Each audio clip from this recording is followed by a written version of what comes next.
There's a cartoon I like to show when I talk from a recent article in Science, and it shows a very frustrated and anxious molecular biologist just overwhelmed by this mountain of sequence data coming at him, and not just coming at him, but also coming at his computing infrastructure. And the infrastructure is just crumbling under the weight of this genomics data. And that is how a lot of molecular biologists are feeling now. And now is just the beginning of this torrent of data that's coming our way. And it's actually a very exciting period. And I think we, as molecular biologists, should be able to focus on the excitement of having this gold mine of data rather than focus on figuring out how to create a computing infrastructure to support this data.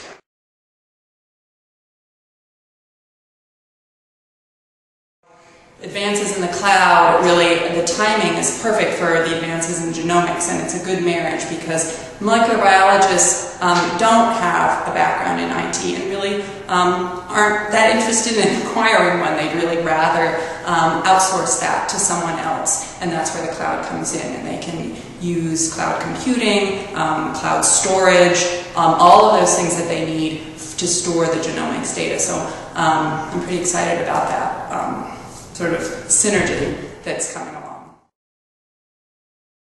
The one machine that we have in our sequencing center produces, and it's just one machine, producing about 1.2 terabytes of data per week. Now that's data delivered to the customer. What I didn't mention is that it produces about 3 terabytes a week of image data.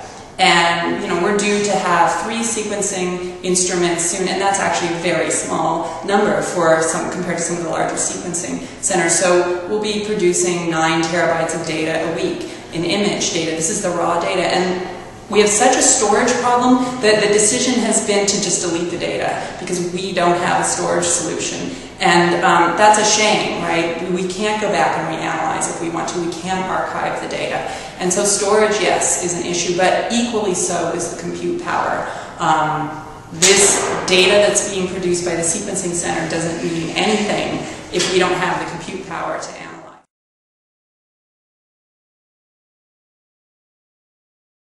We're using Globus Online to facilitate transfer of data, the avalanche of data that's coming from sequencing facilities to the customers, to the biologists who really don't want to think about file transfer, don't want to think about how their data gets there, but just want the data to be able to analyze it. And currently, sequencing centers are producing huge amounts of data, although that is predicted to become much larger over the years. So we're just really at the beginning of this avalanche. But currently, they are resorting frequently to just physical disks, FedExing hard drives, FedExing DVDs, sometimes SFTP, SCP, all methods which really aren't ideal. I mean, if a customer gets a hard drive, that really just puts the problem in the biologist's lap. How do you get the data now off the hard drive into the compute cluster where you really want it for analysis? So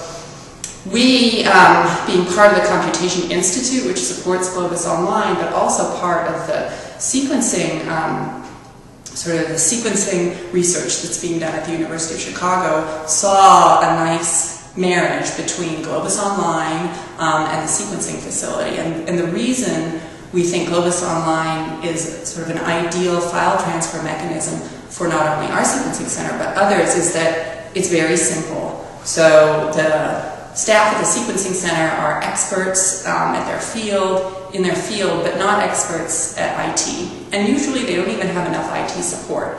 So they need something that's very simple. They can't be babying these transfers along and retrying and troubleshooting.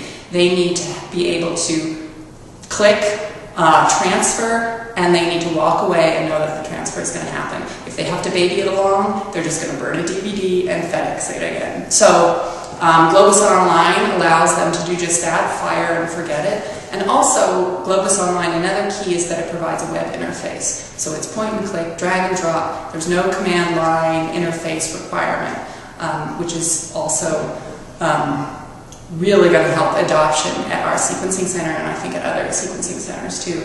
And the other reason we think Globus Online is going to be useful to transfer files, not only to compute clusters, but to the cloud or any kind of transfer, is that it's very reliable, and you can, for instance, activate this checksum option, and that lets the sequencing center guarantee that the file that's transferred has arrived intact. And that's really important to these biologists, because they,